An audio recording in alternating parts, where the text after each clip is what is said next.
Well, here's a place you might not expect to find an electric scooter. We have here is a PhantomGoGo Commuter R1 Pro. Got a little dirty. I figured I would see how it does taking it from my house up the local trail. Do some rock crawling.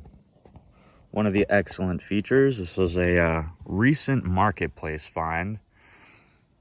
Dude got it for his roommate and she only rode it like 2 miles. And I guess she must have dumped it because the only flaw was some scrapes on the handlebars. But other than that, thing works perfect. She even left her nifty little phone holder. And I will tell you what, this is probably one of the best $200 I ever spent. So I did some research after the fact. He said he had bought it for like $320 or something. And looking online, there's a bunch of rebrands of the same chassis with the PhantomGoGo emblem. There's other companies that have the same frame or slightly different. But, you know, in my research, I found that there was the Pro model, which came with a slightly more powerful 450 watt motor and this nifty suspension. And he wasn't wrong. He must have only just bought this a couple months ago because the manufacture date is stamped on the bottom of the battery case. It was like March 2024, and we're only a couple months off of that. So this thing is only a couple months old, brand new. And yeah, he was just getting rid of her for $200. I figured I'd pick her up. And I'll tell you what, the thing has been excellent.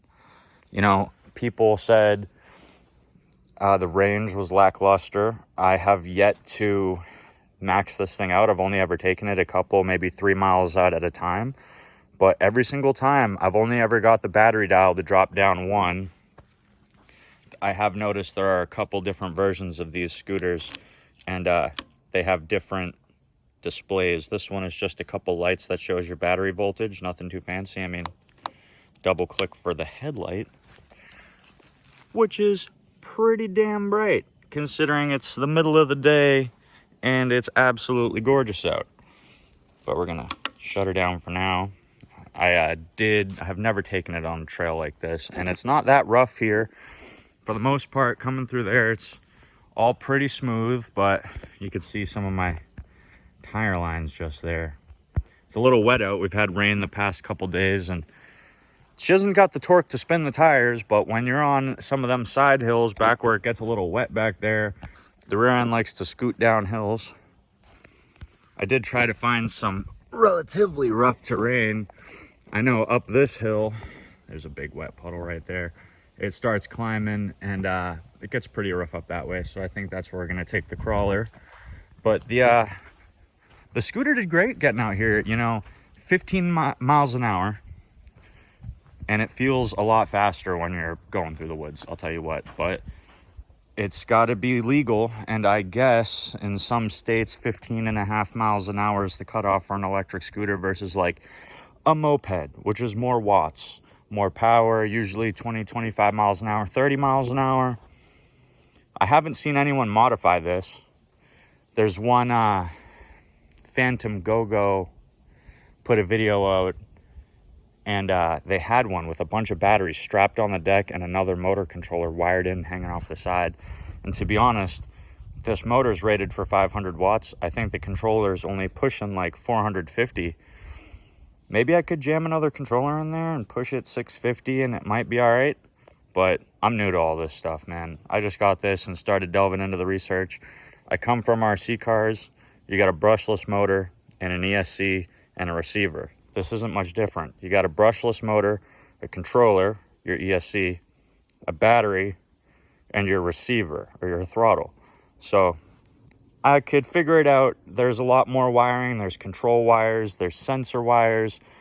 You know, I got a multimeter. I know a little bit, but I ain't no specialist, and there's a lot of connections. You know, I just spliced into these wires for the headlight to see if I could wire in an LED, but it's drawing power straight from the battery at 36 volts. So that little LED light is taking 36 volts. If I wired whatever light I had to the rear end, it would just blow up because 36 volts is way too much power.